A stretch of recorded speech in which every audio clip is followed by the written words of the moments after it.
Hello and welcome to my review of the Genestealer Cults Reductus Saboteur for Warhammer 40,000 from Games Workshop. Now this model will cost you £21 and consists of 11 plastic components. It's quite pricey, especially when you compare it to the Kelimorph, which is a similar Genestealer Cult Elite Choice for £18, so that's £3 cheaper, and that's the same as the Sanctus, which is also £18.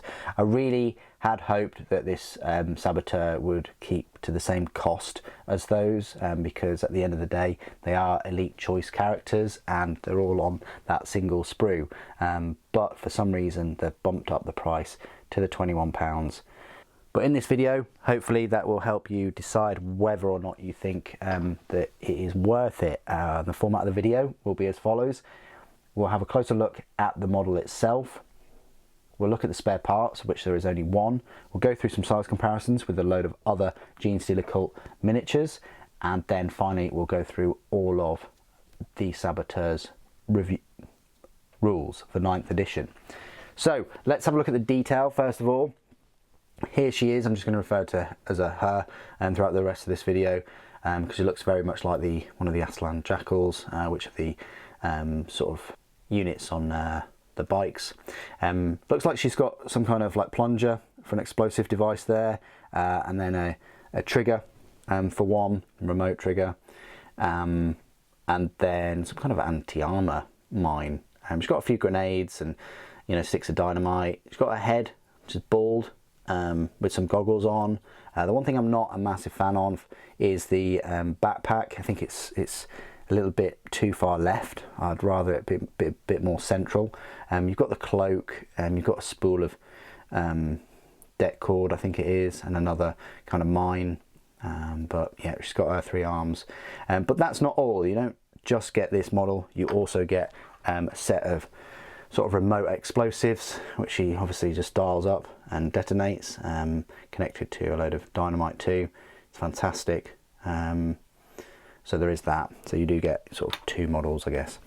Spare parts then, you are going to get just the head. There is a Genestealer just on his back on the side of the image there, but yeah, heads will roll. This is the optional head. Instead of the goggles, you're getting kind of like a burnt face, scarred face, I think. Don't think it's a Genestealer Cult mutation, it's just a different looking scarred face. So there is that if you wanted to go down that route. Not really any reason getting 2, and actually just find some plastic dynamite and grenades and things. Pretty sure you could turn any of your Genestealer Cult miniatures into one of these saboteurs. So yeah, there's not really much point in getting a second one. You can't pose her whatsoever. It's not like the Blade Champion, where at least you can do away with the scenic base, you can change the helmet and you can change the sword pose as well, or even just turn one of your Adeptus Custodes into a Blade Champion using that other sword. So size comparisons then. We'll go through a number of Genestealer Cult miniatures. Start off with a little familiar, which is tiny, probably less than half the height, almost waist height. We've also got some of the other elite choices that you'll find in Genestealer Cult Army. I just selection at random. There's the Kelimorph, which is £3 cheaper, bit shorter, but in a really cool pose with those auto stub pistols. You've got the Sanctus, again a fair bit shorter, but I like these shorter kind of minis that are hidden or in concealment. Then you've got the Locust, who just doesn't care, with its tail whip thing peering out. So similar height to the Locust. You've got a quad bike. It goes well with the quads. You've got the Magos, which I think is a bit taller, and the female one definitely is. Yeah, a little bit taller for your HQ. So it gives you an idea of like, an elite choice and an HQ choice. And then finally, I've got the Patriarch here. I say finally because we've still got the Genestealer that was on its back.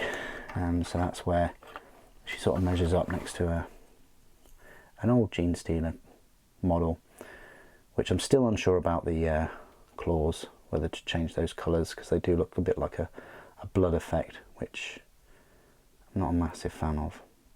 Maybe I should just have them grey, black with grey, or even blue. I'm not sure, still deciding. I can always paint over it. Anyway, that's where she stands with those. Comparing her to the three usual miniatures, so you've got a Space Marine, Sly Marbo and a Primaris. So compared to a Space Marine, she is a little bit shorter, just a little bit though, probably like half a head or so. Bit taller than Sly, and then a Primaris, obviously a fair bit taller than her. So if you're up against a lot of Primaris, which you might be, because Primaris are you know, relatively new army compared to Genestealer Cults as well, they're both relatively new, then that's what you might be facing up against, but probably fewer models with the Primaris. So I hope those size comparisons have helped. Let's go through all of the rules for the Saboteur. So you find them in your brand new 9th edition codex under the Elite section. There are no fewer than 8 separate elite choice characters in the army now. Everything from the, you know, sniper assassin, the Sanctus, to the Nexus, to the Locus and the Clamavus and the Biophagus. I'm really baffled why they didn't just call this character Reductus Explosus or Explosivus. I don't know, something like that. But instead they've gone for Reductus Saboteur. She's a power points cost of a 4 and a points cost of 80 points, which means she's a fair bit more than a Locus, a Nexus, but the same points cost as a Kellimorph, so put that into perspective. Her stat line reads: movement of 6 inches, weapon skill 3+, ballistic skill 2+, strength 3, toughness 3, 4 wounds, 3 attacks, leadership 8, and a save of 5+. Now just to compare her stat line to the Kellimorph, it is exactly the same stat line, except the Kellimorph gets 1 more attack. A Reductus Saboteur is equipped with an auto pistol, remote explosives, blasting charges, demolition charge, frag grenades. So the auto pistol works as usual. It's a range of 12-inch, pistol 1, strength 3, AP 0, damage 1.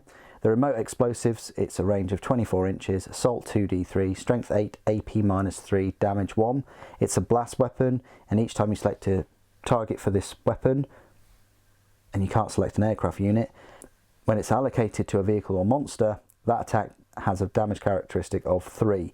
So that's very nice. You've got an effective range there of 30 inches with possibly 6 strength 8, AP -3, damage 3 weaponry. It's one of the main reasons you're going to pick her up, because she's got that ballistic skill of 2+ as well.